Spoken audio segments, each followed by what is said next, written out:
say that I'm also pretty good at math. I feel like out of every subject, that was the one that kind of made the most sense to me because I was like, there is literally one answer. Yeah. You can't, like, just think about it. Like, find it, remember the equation, then put it on the piece of paper. There's, like, no arguing for it. No. Some kids would try. I remember because I was, like, always, like, in advanced math in, like, middle and high school. Okay. So I was always, like, 2 years ahead. Oh, my and gosh. I was just, like, with some of, like, the worst people ever because it was just, like, you guys are know-it-alls and you think you are so smart. Yeah.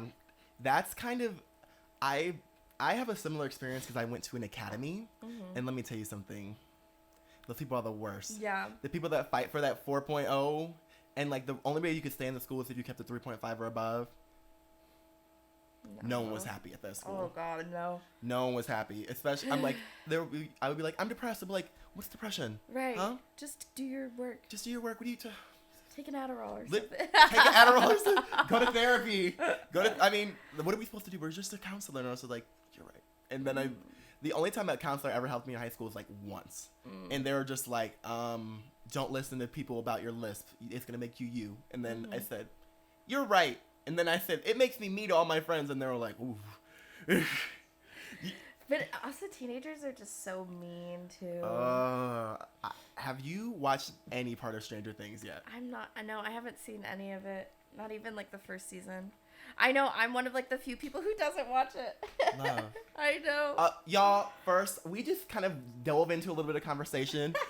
And apparently Theo wanted to be in this episode, too. Hi, Theo. But welcome, Love, to the podcast. Hi. It is good to finally meet you. Yeah, nice to meet you. I've been kind of stalking them on Twitter a little bit. And I was like, you know what? I just need to have them on my podcast ASAP. My Twitter's so chaotic. It's so chaotic, but it's literally... The thing is, it's literally exactly what everyone's thinking. And also, like, I feel like with your Twitter, between you, just everyone in Chicago's Twitter, Theo, what are you doing, my baby? Girl, what do you see? Girl, it's this little crack. They think it's like a little bug or something. It's like a fly. And so they keep trying to go for it. And Theo, every single podcast, he likes to jump from this one to this one. Oh, and do it, Theo. Do it. Yeah! Yay! It's literally, like, almost, I would say 50% of the podcast, it jumps. Like a cat jumps. I love it. They're so cute. My baby. But, do you have any pets? Yeah, I have a dog. His name is Oscar. He's like a little mid-sized, like 30-pound dog. Okay. And he's great. He's super cute. What's up? What's up? I love him. And I adopted him, like, it'll be 2 years this August. Oh my gosh. Yeah, and he just, like, we don't know he's a rescue, so we don't know his actual birthday, but he, like, just turned 3. That's what it, like, says on his birth certificate. It was, like, May 15th is his birthday. But we, like, celebrated. I got him, like, a little, like, cookie that says happy birthday from the pet store. That's literally so adorable. And I just, like, fed it to him over time because I'm like, if you have this whole thing right now, like, you're just going to shit all over the place. I don't. You're like, here's the pieces. Happy birthday every day. Yeah, exactly. One thing is when you give your pet a treat and you sit there and you're like, you better not poop this out or you are not getting the same treat ever again. Or that little piece of human food where you're like, fine, have this one. Right. Greedy, because they'll just keep bothering you, especially now that I live in a studio. Theo is, as you can see, constantly on me or around me. Mm-hmm. And I'm like, oh my God, just get away. Yeah. But I love it. Like, without him, I'm just like nothing. Oh, that's how I feel about Oscar, for sure. Especially because the past 2 months, I was like kind of couch surfing while I was trying to find an apartment. Yeah. And so I was just like very lucky to have Oscar there and like just have someone there, but also just like it's nice, like, you know, when I was like going through a hard time, it's like I still have to be responsible to take care of someone else. Yeah. And it's like, you know, I remember like Lucy had said this about Nelson, like there are days when like she doesn't want to get up out of bed, but then it's like I have to get up to go let this dog shit or something. And so it's like just those like few minutes of like air outside every day, like that is consistently happening, is just like it's like okay, I can like keep moving forward. I got Theo during the pandemic, and when I tell you, I remember I was just like before I got Theo, I would just lay in bed and be like, I'm sad. Yeah. Because I was at the senior year of my college, and I was just like, I need something. And, like, you know, I was sitting there, and I was just like, my mom told me, she was like, I know this pandemic is hard, but don't turn to like not turn, but don't like start drinking because that would just be very problematic for you right now. And I was like, then I listened to her and I was like, you know what, you're right, da da da da. And then like I got Theo and like literally lit up my whole world. Like I was so happy when I got him. Aww. And he's such a baby. He's so baby. And he sleeps literally all the time. That's Oscar. He loves to sleep, but he also loves to play. But like if I'm in bed, he's in bed or he's laying down. And then, like, if I'm up and around, he's, like, walking. He's like, where did Dad go? And I'm like, I'm right here. Like, I'm right here, please. Okay, let's just get into you a little bit. You are a drag king. Let's talk about that. Let's get into that. What made you, like, start getting into drag? Let's see. Like, I first got into drag in, like, 2017. Like, the beginning of my junior year of college. And I had only done like 1 or 2 performances like while I was still in college. Yeah. What'd you go to college for? Acting. Woo! You know what? 2 peas in a pod. Yeah, same. I get you. I understand you. That like theater school. Yeah. It was a time for sure. It really taught me like a lot. Yeah. It taught me. It taught me. It taught me. No, it taught me a lot. The thing is, theater school, like I learned. I feel like, of course, I got a lot better going to it. Could there have been a different way? Yeah, absolutely. But you know what? Who cares? Just who cares? $30,000 in the drain. But yeah, you said you performed a couple times in college. Yeah, and so I just had been like curious about, especially in like theater school, like it was so, you know, they loved to, the school that I went to loved to be like, we're not like a cookie cutter type school, but then did very like cookie cutter type things in terms of casting. And I 6 out of the 7 shows I was in college, I was in like all female casts. Oh my gosh. And so that was just like, you know, very like weird for me. And then like there were times where I was just like, I want to play the more like masculine characters, and like couldn't really, and then like always trying to find like material that felt like me was like nearly impossible. And I never felt like I could find stuff that I like actually enjoyed doing, and so I never felt like I got to go through my fullest potential because I wasn't really pushed there. I had to like advocate for myself to be like, this is the kind of stuff I want to do, this is the kind of stuff I want to see myself as. And I had, you know, a lot of supportive teachers, especially like after I came out, and they were kind of like, oh, okay, like I'm like still trying to figure it out. But it was just you like, came out during college? Okay. And so it was just like like I was still like, so I had like come out like as like, you know, like queer bi when I was like 11, and then like, you know, lesbian, whatever, like, and then my end of sophomore year, I like came out as non-binary, but like,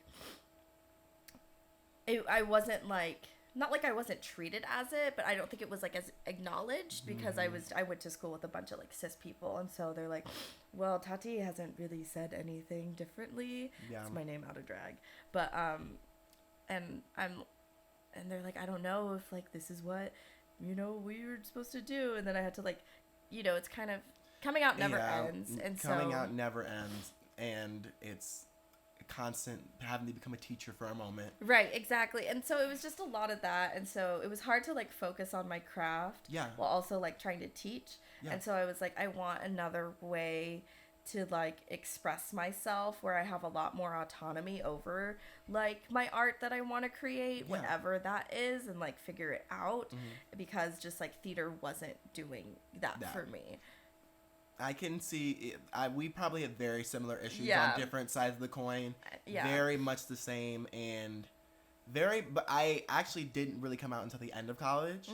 But like whenever I read something, I would just be like, even like just being black, you would read something and be like, this is not speaking to me. This is not speaking to me. And you would go through like a full script, and like your teachers would give you a monologue, and you'd be like, Who is this for? Right, because they have like, this is for the female students, this is for the male students, pick from this list.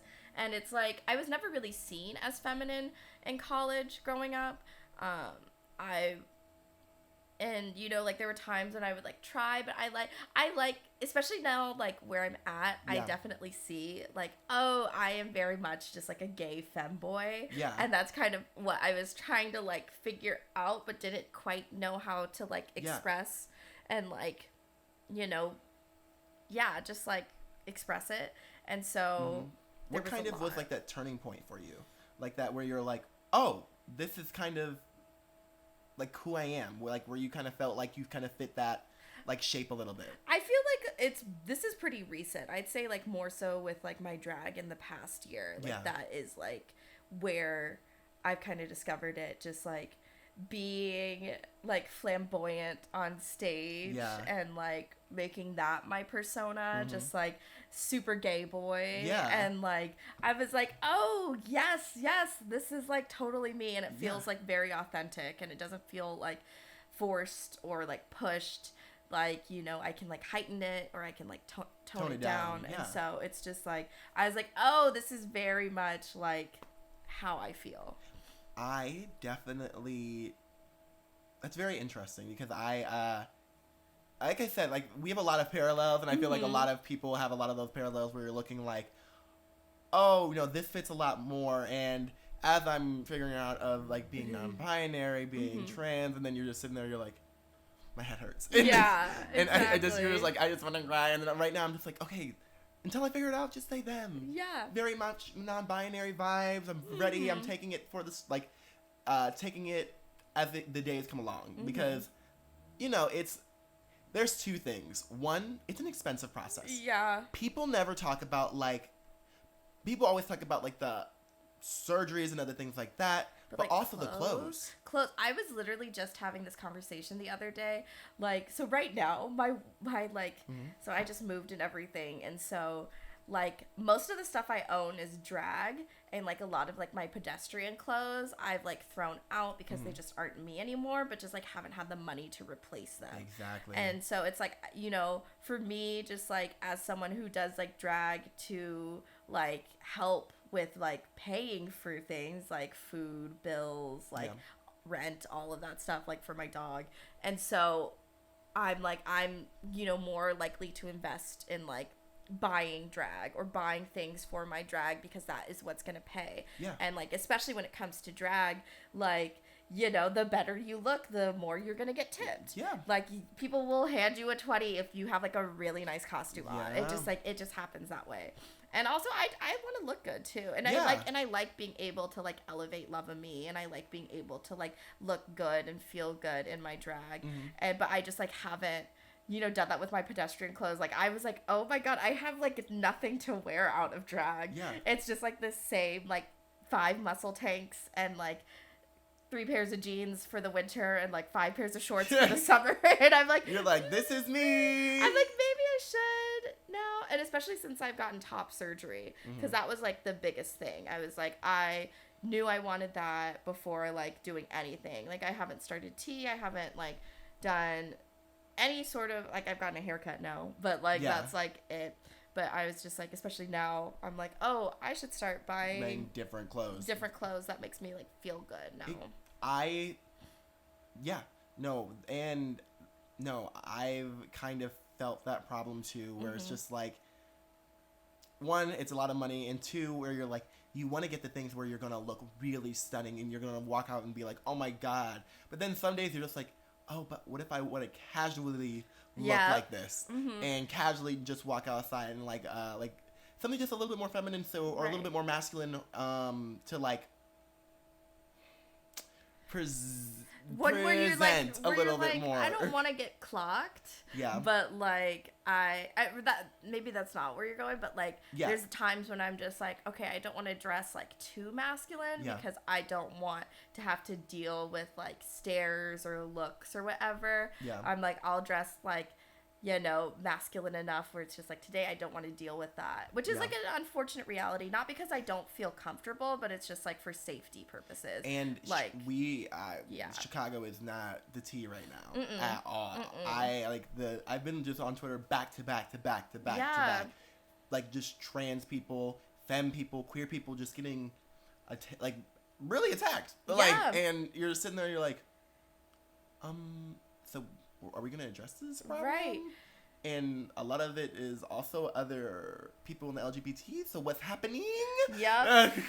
What is happening right now? Yeah, it's just, I mean, people have always been crazy. People have always, like, not understood consent. And, like, summer especially brings out that crazy. Yeah. Like, the hot weather just, like, makes people go insane. Especially here. And, like, I think, you know, this is really the first summer in 3 years that people have been able to go out. Yeah. And you also have, like, a whole new generation of, like, 21 to, like, 23-year-olds who have never gone out before. Yeah. And so it's like, oh, you're 23, you should know how to act. It's like, no, they literally don't. And so now they're walking around, like, drunk as fuck, like, outside the Belmont stop, leaving their friends who are, like, throwing up in the alley or whatever. And it's like, okay, no, you guys have to know to, like, stick together. Not saying that, like, victim blaming, but it's just like, you know, common sense, like, make sure your friends are okay. Yeah. I mean, you can't stop someone from, like, you know, hurting someone, but someone is less likely to come up to someone if there's, like, a group of people opposed to, like, and attack them, unless it's, like, if there is, like, someone alone. They still will attack people for sure. And they have. And they have. But, like, it's a lot. It's it's just a courtesy. Yeah. And exactly. And the thing is, there, of course, is, like you're talking about, those two veins of, like, it shouldn't be happening, but also take the precaution. Right. Which sucks. And just be a good friend too. Like, don't you want to make sure that your friends get home safely? Just be like always, like, if I see, like, someone who I know lives, like, 2 blocks and is walking home, be like, okay, like, text me when you get home, or oh, like, let me walk you home, or whatever, like, just so I know that, like, where you are. Yeah, like, you're safe or whatever. And, like, some of my friends who I'm, like, really close to, we have our location shared and everything. Yeah. But, like, yeah, it's just, like, it's, you know, that these are things, especially because, like, I work at Berlin and I do security there. I haven't done it in a while now that I've been doing, like, more social media stuff. Yeah. But, like, I'm there a lot and I perform there and, like, work there. But just, like, the amount of things that, like, these younger, like, people going out don't know. Like, even simple things, like tipping your bartenders or, like, tipping your performers. Yeah. Even if you get, like, a free drink, you tip your bartender. Exactly. You should tip them more because you got a free drink. And it's, like, checking in on your friends and, like, watching, like, your surroundings and not, like, just bouncing into people. Yeah, and not being rude to the performers on stage. Yeah. I think it's one of the things that I've been seeing a lot since we've gotten back out, where people will just be in the front but have a full conversation in the front. Yeah. And you're just sitting there and you're like, girl, then get to the back. Right, like, exactly. Move somewhere, like, where... Or they're, like, making out or, like, grinding on each other. And I'm like, is this really the place that you want to... You're like, I'm having a ballad right now. And you're sitting there, like, kissing. What is this? I'm like, please move. I'm not afraid to just be like, no, you got to go. Like, somewhere else. Like, this is not the place. Like, the corner. Especially if I'm stage managing. I'm like, no, I don't have time for this bullshit. Like, I really... Stage managing... So you must have to be a very organized person, because that is, wait, okay, y'all, we'll be right back in a moment, and we're going to get back with Luv and talk a little bit more about, you know, their drag and other things and just the Chicago nightlife in general. And also, we're going to play a little game. We'll see you in 1 second. Y'all, welcome back. It's good to see y'all. Hi. But let's get back into it. It seems like you have a lot of jobs within nightlife. Yeah. And so that must be a little bit... So are all your jobs, like, nightlife, or do you also work in the day? I mean, like, I do social media stuff during the day. Yeah. But, like, my main stuff, like, is at night, which I love, because, like, I've always been a night owl. And so, like, I love being up at night. That's, like, when I'm most productive. Yeah. Like, I love just, like, sleeping during the day. And so I've always just, like... Yeah, love just, like, being out at night, and have just always been, like, wanting to just be more, like, in clubs and bars and stuff, doing whatever I can. Yeah. Oh, well, I mean, it seems like you're, like, really, like, down for the cause, if that makes sense, and really down, like, because I was actually thinking about, we'll see. I keep thinking about doing, like, go-go and doing, like, drag at the same time, so I can, like, bring that in. Because you know, like, when you get that itch where you're like, I've not been performing in a second, and I want to perform. And, like, I went to open mic night. Oh man, how'd that go? You know, actually pretty well. Okay, good. I would like to say that like maybe I shouldn't have been the only one doing drag there. Maybe it was my first performance, and maybe my friend was like, "Could you just like we've never had a drag queen before?" And I was like, "That sounds so much fun. I've always wanted to do it." Da, da, da, da. You go there and you're just like, there's 7 people in this audience. I chose the song "Physical," and I'm big as the stage. Let's hit it. I love that. I was sitting there. I was just literally like, and you could hear every footstep. I'm not little. I'm not like no matter how much I want to be that 5'3" little dainty lady, I am a 6'3" tall woman person. And like when I'm stomping around that stage, it is like 1 footstep, like 6 feet every time I walk. Yeah. Oh man. Yeah, that's the worst is like when you can like hear like your feet or like you're breathing or mouthing the words and you're just like and I'm just like, I'm like, someone turn the music off. I sometimes if I do that, I'm like, I want to turn to the DJ and I'm like, turn it off because this is like, because I'm not feeling it the way we feeling it. Some of these places just like have shitty sound systems, so or like and then also like you have to be careful about like how downloading your music, like stop ripping it off of YouTube because it's just like terrible quality and it just gets swallowed up like wherever in whatever you're trying to do, and so it's a mess. But no, that's another thing. Levels, like working on those levels when it comes to your music is very, very important. And the thing about that DJ was he was the person that kind of understood like what it meant to be like do a drag performance. So like I was the only person with like changing lights and like flashing, like it was and so everyone's just like, whoa, this is jarring. They're like, this is a lot. And then everyone was like, woo, you know, cheering at the end, like cheering of course because they're like, oh well, let's just hit it, let's do it. But you get to the performance, you're like, I have a lot of energy for $3. Yeah. And a dream, but also I was like, I remember drag. Yeah, exactly. I think at the beginning too, it's like, I don't know, it's not always like about the money for everyone. A lot of people it is, but there are people who like, I'm like if they just want to do it as like their side, you know, just like, oh, I'm just doing this for fun. I think that that's a thing, and I think that we should encourage that more, too. It's like, it doesn't have to be a career for everyone, and it shouldn't be a career for everyone, because not everyone, I've been having this conversation a lot. It's like, yes, all drag is valid, but, like, not all drag is good, and, like, you know, not everyone needs to do, not saying that that's what it is about you, that sounds terrible, but just, like, I'm going on a tangent, but just, like, I think encouraging a more, like, less competitive environment, and less, like, I need to do this to, like, make my rent, or, like, I just want to do this for fun, I don't want to, like, do this as a career or make money. Right? Or, like, even, like, if you start doing it for fun, and then you realize, oh, I'm actually good at this. Yeah. Or, you know, like, the thing is, and realize, or you have that moment when you're like, oh, I'm sickening, that's it. That's it. I mean, that's like with any other medium, like, you know, like we see it all the time with like painting or like, I guess more like visual arts too. You don't see it as much with like performance art of just like people doing it for fun, or like if they do, it's looked down upon. You shouldn't drink my water. No. Hi. Or you want the air? Yeah. Get the condensation. Theo is literally just what a fiend. Truly just the co-host of the show. I love it. Oh, Theo, if you knock down this sign, we are going to have to fight. Okay, no, you can't have that. Theo, down. Not to. Hold on, y'all. We gotta. It's a cat situation.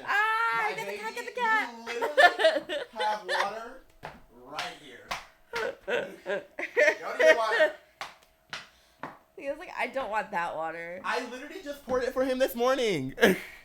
Cats are so greedy. They are. Literally the most greedy, most greedy and annoying creatures, but like I love them, and he's so lovable too. So it's so great. It's literally so hard. It's just like, damn you, but you're so fucking cute. I can't be mad. And when I tell you, like one day, like I remember coming home and he tore up one of my favorite outfits. And I remember walking in and I was like, I'm going to be better than what people did to me before. You know, when you're sitting there, I'm like, I'm not about to be like my parent. Yes. But, were you upset? I was upset. I was like, Theo, look at what you did. And I never do that again. And then I put him out of my room for 30 minutes until he started scratching too much. And I said, I'm sorry, baby. I didn't mean to leave you out there for so long. I didn't leave you out there for so long. But let's get into the game. Yeah. Yes. And geez. I'm going to grab my phone really quick. Where did you put it? Where did I put my phone? Let's go find it. Oh, it's right here on the floor. Hi. Okay, so y'all, we're about to play a game called You or a Me. And it's a game where I basically took Love's mutuals and people that they, retweet and kind of just put it on a board and see if they can know their friends or themselves well enough to know if it's their tweet or their friend's tweet. I love this. Okay, let's hit it. I hope it's nothing too bad. It's nothing too awful. Okay. And if it is, we can just, that's what, the beauty of editing. The beauty of editing. I'm going to read the tweet first, and then I'm going to say who could be. Okay. Girl, I'm fucked up, tired, and the secret is asleep. So I'd have to wake her up, and I want to leave, but I want to go to the beach. That was what Mercy. do I do? That was Mercy. Wow. That was Mercy. I remember that. Dang. You know what? Boom. This one's going to be a little bit harder because I did make them a little bit more vague as they go on because everyone's voices in Chicago on Twitter is very apparent. It's starting to blend in. Like, blend in, but also like apparent. Very apparent because like you can tell the difference between like a Tenderoni tweet or a Bambi tweet. Yeah. When you're just sitting there, you're like, yes, I see you. Yeah. I can literally hear you talking right now. Okay. Okay. Why is my brain backwards when I try to do choreo? Oh. You or Tenderoni? That's Tenderoni. True. I was like, I know that's not me. Even though that is me, my brain is backwards when I try to do choreo. I just didn't vocally say that. I never posted that on social media. Okay. This one's going to be really, I think, also very difficult. It's a series of tweets. Oh, it's 4. Oh, God. Hear me out. Laughing emoji. Hot face emoji. Laughing emoji. Is this what cancers feel like all the time? Do you know this tweet? Do you feel like you know who this person is? Do you feel... I want to say Stephanie, but I don't think it's her. Is this what kids feel like? I'm going to guess Stephanie. Okay. It's not. No. Oh, it's someone very close to you.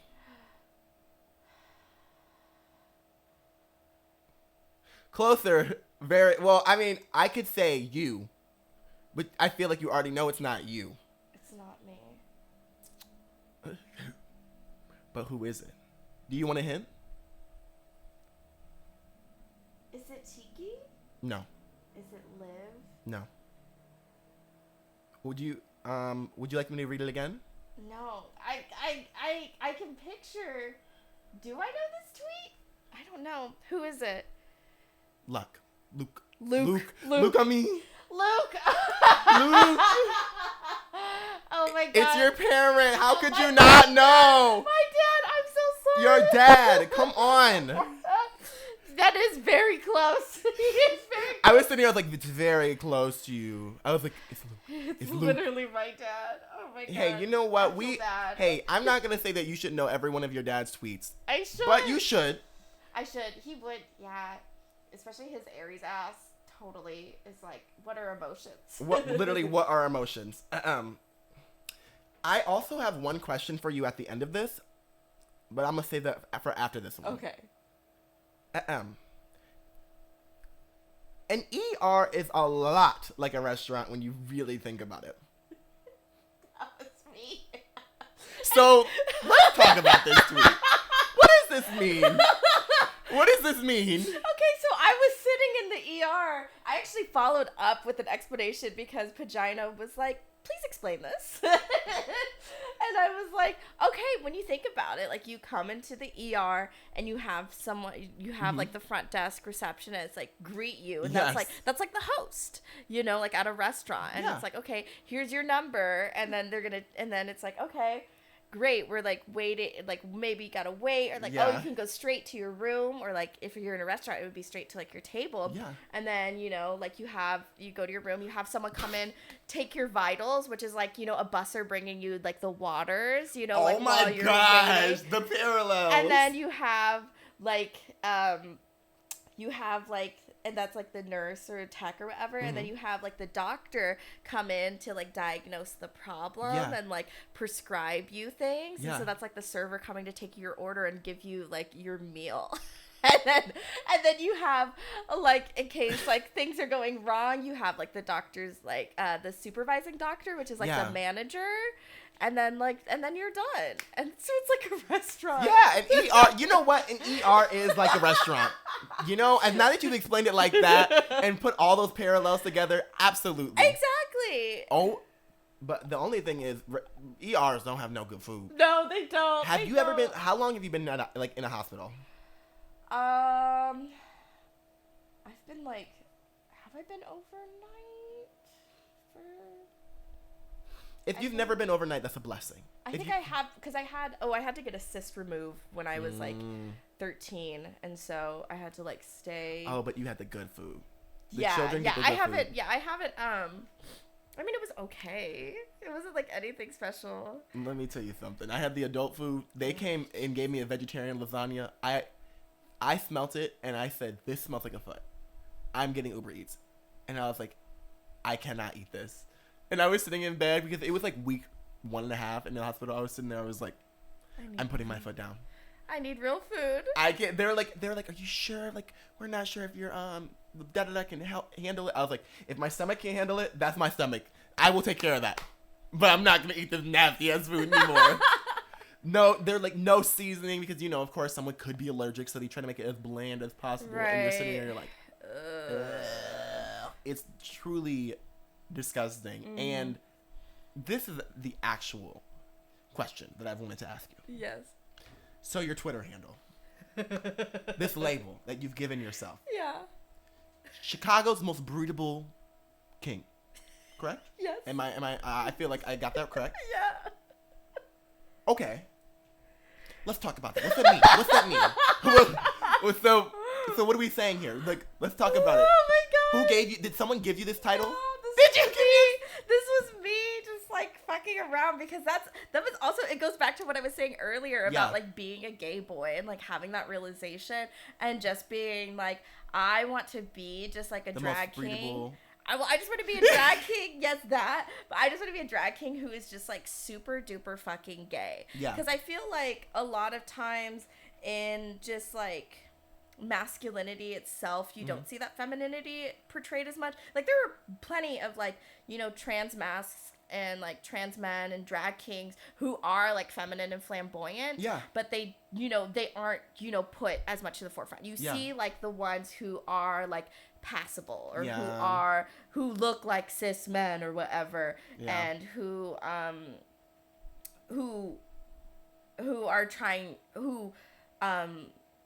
are like as masculine as possible, or whatever like the patriarchy's version of like masculinity is, which is a lot more loosely defined than femininity. Yeah. But like, and not that there's anything wrong with people who are like that, but I think that it's also important to show that like, you know, trans masc people can be super femme, drag kings can be like super femme and gay, and that was something that I was always like inspired by in my drag. And then it like kind of finally clicked one day, and I was just like, oh yeah, like I am kind of gay on stage, aren't I? I was like, I am such a like gay boy, and I was like, I am flamboyant, and I was like, I really want to like play into that, and I'm like, well, what's gayer than being breedable, I guess. Literally.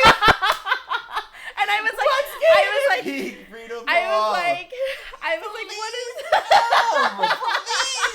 What's gayer than being breedable? I was like, what would be like a fun, Chicago's gayest king, like Chicago's faggiest king, and I was like, no, I'm gonna be a bottom. I'm literally gonna be the best bottom. Yes, I was like, I'm gonna be the best bottom in Chicago. Oh, I mean, trademark it. Yeah. Don't forget to trademark it, because that's literally when I saw that, I was like, I think that was the original thing that made me follow you, because I feel like it was like a day where you first changed your name and then everyone started talking about it. Yes. And I saw it and I was like, this is hilarious. Yeah, because I was in a group chat at the time, and because like I think that's when it was like starting. We were talking about it, and then I was like, oh yeah, and then all of my friends started changing their handles on like how they were related to it, and I was like, oh my god, this is hilarious. It was yes, because it was like, I think someone said the auntie yes, of Chicago's most bougie auntie, like cousin. Someone said acquaintance. It was really, not acquaintance. It was really funny. Follower of. Right, exactly. It was really fun. That is really fun. That's hilarious. Mm-hmm. Yeah. I was like, why not? I think it's fun, and I think it's a great title to have. Yeah. And like, honestly, like, now like no one else can claim that is you. Yeah. And I'm like, I'll make some merch eventually, so I can get that out there. You said please, merch stores. Yes, exactly. That I love that. When like I think that was just so funny to me and so clever. You were literally so funny, because I also watched your roast, and when I tell you, I was sitting there.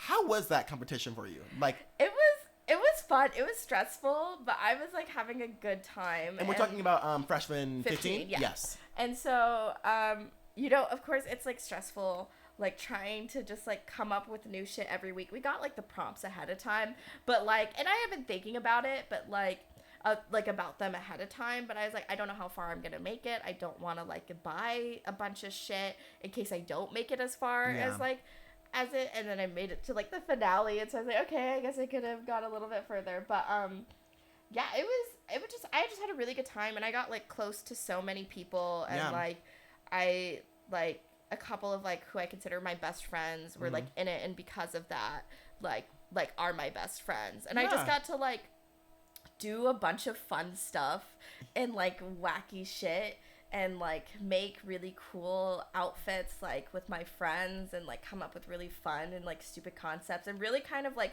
hone in on like what I want to do with my drag. And I also just got to like really showcase that too to like people out there, and be like, okay, I can do a lot of different things, and like there are things I'm like better at, obviously, but like you can count on me for like whatever. Do you think so what is it like to be a drag performer where there are I don't want to say what seems like to be like more the art form of drag is definitely more like drag queens are a little bit more prominent in the eye of the public right now. And so what is it like to kind of deal with that like dichotomy of being like, I like want to feel just as like validated as like every other performer on the stage, because you're putting in just as much effort and doing it just as much, and like it feels like sometimes the recognition just isn't as seen. Right.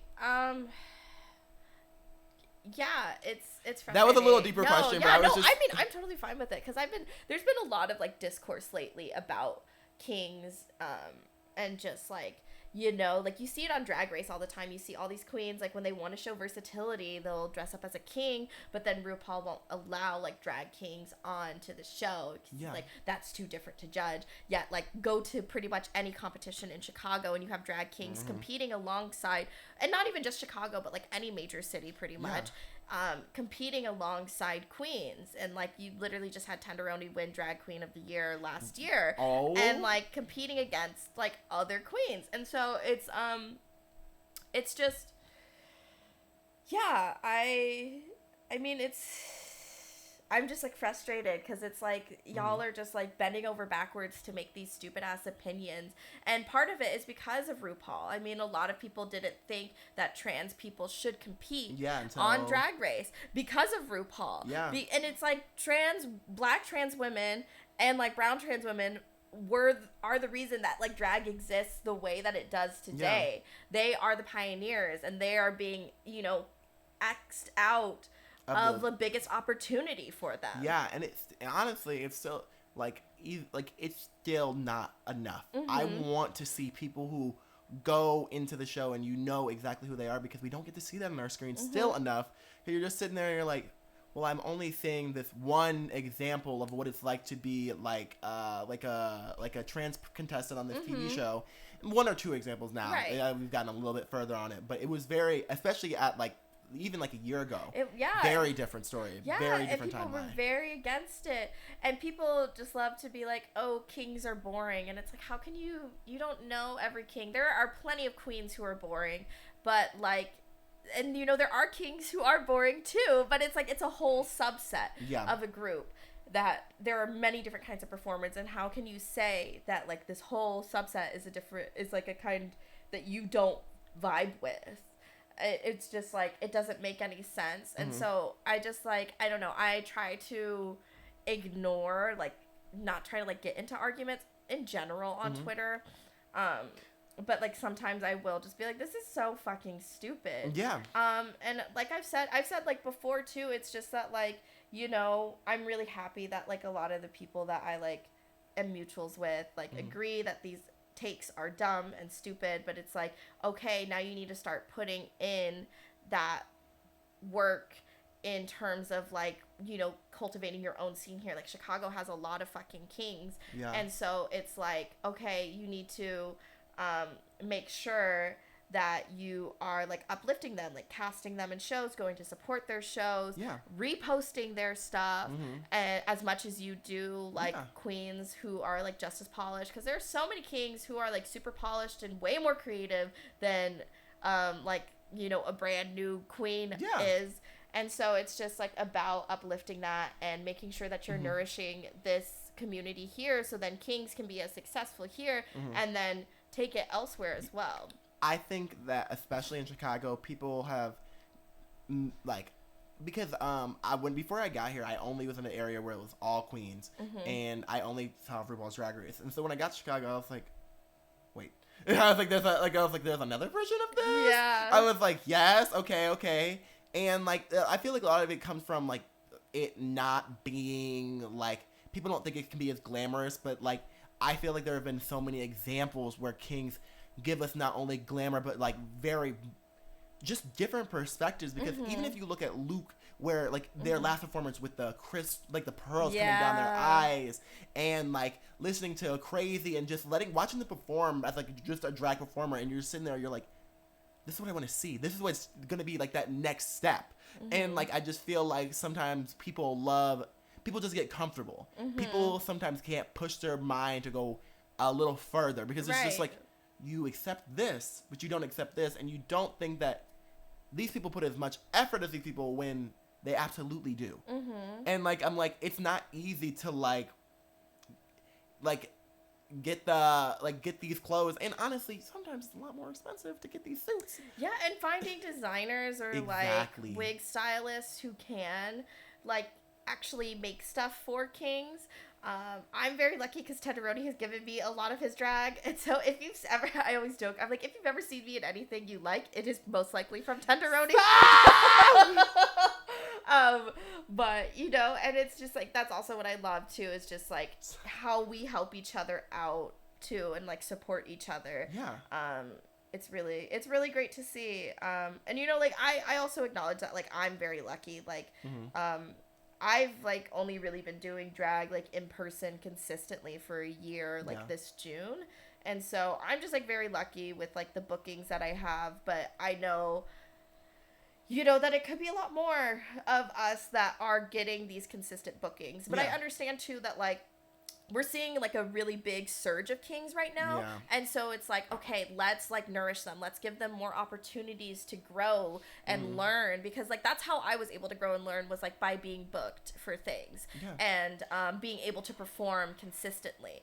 And so that was helping me. Yeah. And how are you supposed to like get better without opportunity? Exactly. Like people are like, oh, we never see them as polished, but you're like, if someone gets one opportunity to perform, you think they're going to be as good as the person that gets 30? Right, exactly. But also at the same time, sometimes they are. Actually, a lot of times they are, because you look at the story and you're like, I can see it, I can feel it, and like at the end of the day, like you also know they have to like, and this is gonna sound awful, but like try harder because they don't get like as many opportunities. So they're like, I'm gonna make sure that y'all gonna book me every single time, and like, it just honestly just seems unfair. It's a lot, but you know, I think Chicago's gotten a little too relaxed in terms of like how we are booking people, and I think we need to like step it up and like, you know, challenging those like ideals and challenging like, okay, I am gonna book outside of my friend group, or I am gonna book this king I've only seen on Instagram, like, and seen like a couple reels of, or like I am gonna book this new trance performer or whatever. And it's like, we need to start, you know, taking those risks. And it's like, it's not gonna hurt if like they do one performance and then they completely bomb. Okay, then, you know, maybe wait to book them for a few more months. Now you've tried it. Okay, you didn't lose any money. You didn't lose any money. And also at the same time, like, if they showed up on time and they did everything else, sometimes people just need the opportunity to know, like, this is exactly what I do. You don't know if you're sparking someone, like, to push forward and be better. Like, And I will say Chicago does care a lot about, like, how people act, for sure. Yeah. Like, Chicago's really good with that, especially since I came back from, like, when I first got here, like, it was the tip of the BLM movement, and Chicago was not like, if you had a different opinion, bitch, get like, you don't believe Black Lives Matter, right? And I think for the birds, right, exactly. And that's what I love about it here. And you know, I'm really excited. I do love being here, even with all of its like crazy like hair pulling moments that there are. The thing is, no place can be perfect. Exactly. And honestly, we can see Chicago moving forward and getting better. Right. And that's honestly better than a lot of places. Yeah. For sure. I definitely think Chicago is one of like the better places for, like, I would say all types of drag, like for like trans performers, for alt performers, for kings, for queens, for things, for everything. Yeah. To like try it out and explore it.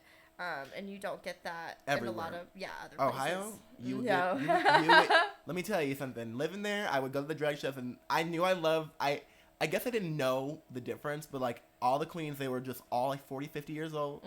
Give you a little step touch your hand, look at you, hold your hand for a second, take that dollar and look away, and I would be like, I do love the classic like pageant queens though, who do be doing that, who just like walk around and they're like, I know I look hot, and like I know I am, and it's like also like if you are like that legendary status, like, you know, you don't have to like give as much. Exactly. And the thing is also at the same time, like, being like beautiful like is difficult. Yeah. Doing like your makeup first, your mug. I was sitting here because I'm probably gonna do it. Before you're announced, I'm gonna completely do your face. Oh my god. That was one of my challenges. Oh my gosh. You're gonna probably do better than I do. That is not true.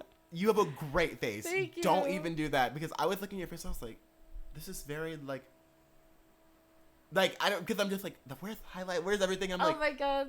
Okay, and when I try it for the first time, I might just send it to you. Please. Or I might just send it to the world. Depends. Yes. On how good or bad it is. If it's really, I still really bad, I'm gonna post either way. Ooh, okay. I still want to see it either way. I am definitely gonna do that because I've been wanting to like actually like kind of go through the Rolodex of different faces, because sometimes when you do your same face every single day, you kind of get stuck and you're just like, well, I'm pretty like this. I don't but I'm like, but what if I want to actually kind of maybe bring a different side of me out, something that's a little bit more not masculine, but like just a little bit more just different. Yeah. And we're going to take a quick break and be right back in one moment. See you in a second. Y'all, hey, we're back, and it's the final. Recording? Yes, that's recording. We are in the final segment of A Little Bit Petty, and we're about to get a little. I do this every single time, where I'm like, "This is the final segment of A Little Bit Petty, and we're about to get a little bit petty," and it's just like, just go be like, and then we're gonna get. I have literally a script in my mind, and I always freak it up. Robot now. Yeah, I mean, it's one of those things where you're like, oh man, sometimes you're like, I got it down pat. I'm professional now. And then you mess up and you're like, let me just crawl back into a hole really quick. But for real, let's get a little bit petty. Okay. Tell me any type of story. What's been your most petty moment or something petty someone has done to you where you were like, bitch, good on you. Like, okay, I see you. Oh, man. There's been a lot for sure. I guess like the first thing coming to mind when I was in like 7th grade. Yeah.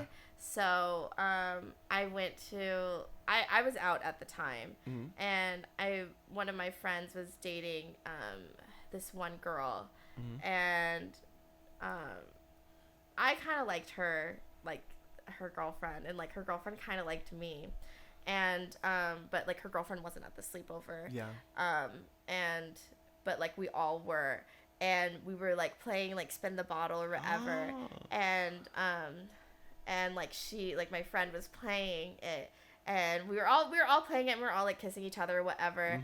And my friend was like, okay, just like don't tell, like no one can tell my girlfriend or whatever. And like No, you didn't.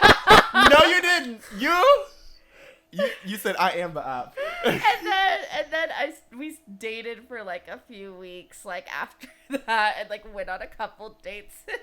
You said not only am I gonna tell her, but then so you dated the girl that you told on, or you dated the girl that the girlfriend. The girlfriend. Oh. Middle school was wild for me. Middle school? Okay, I'm gonna say middle school was awful. Middle school, I don't know, like. So I was listening to this podcast, and they're like, high school was the best years of my life. I said, ooh. That's how you know your life is miserable. Peaked. Yeah. Girl, like, high school would, like, people are like, it's the most freedom you'll ever have. I'm like, for you. It was nice not paying bills, not having to worry about, like, well, I mean, like, sometimes having to worry about food, but, like, not having to be the one to, like, worry about food. Like, I'm not the main one taking care of it. Yeah, exactly. And, like, I don't have to worry about that. That was so great. But other than that, like, no, it's not fun. No, it's not fun at all. Like, high school sucks. And middle school's even worse. And when I tell you... Elementary school was kind of fun. That was cute. Elementary school... elementary is, like, when I tell you, elementary school, the only memory I have is when I, like, started to cuss. And, like, there was this teacher that I hated. I'm like, fuck that bitch. And my friend's like, you can't say that. I'm like, I know, but I don't care. And they're like, I don't care either. We'll all just say fuck. And then one day, one of my friends was like, I actually don't like to cuss. And, and then told on us. And we were just like, bitch. But then I was like, and then I didn't cuss for, like, another, like, 5 months. And then I was like, no, what? Hello? Everyone cusses. Literally. I cussed in front of my parents for the first time when I was in 8th grade. And... yeah, I can still feel the handprint on my ass. Oh, no. They're like, what'd you say, Sky? And I was like... Nothing. They were like, come here. Get the spoon. Where'd you hear that from? Where'd you hear that from? You? I wish I was that smart. Where'd you hear that from? You? Right? Literally you. Where do you think I heard that from? Girl, I don't just make up these words out of my head. The other little kids weren't saying it. Oh, yeah. My mom would cuss all the time growing up. Yeah, but as soon as you said one word, that belt... Well, that's not true. Not everyone's like that. But my parents were a little bit like that. Like, whenever we would get in real trouble, that's when they would be like, bringing it out. I think that's, like, also, your most petty moment, like, is kind of iconic. I mean, also, like, at the same time, she low-key, like, cheated. So, yeah. like, low-key, like, but, like, a kiss. It's also just, like, when we were in 7th grade, also, 7th grade is the time when you can be your most dramatic. Exactly. And everyone just accepts it because they're like, you're a teenager. Like, that. It's your hormones. Like, it's your hormones. Calm down. Oh, my God. When people used to say, like, he's only mean to you because he likes... What? I hate that, because then it translates into shit later on. They said if he is toxic, stay. He's gonna turn around. He loves you. He loves you. He wants you to stay. But now we're at my least favorite part, which is the ending. Aww. Do you have any final words to say or pieces of advice to say to the petty audience? Actually, I've been doing this to every queer person, and they hate it. And by every queer person, I've only had one other guess, but I'm ready to tell you. So, what does pride mean to you? It's 2022!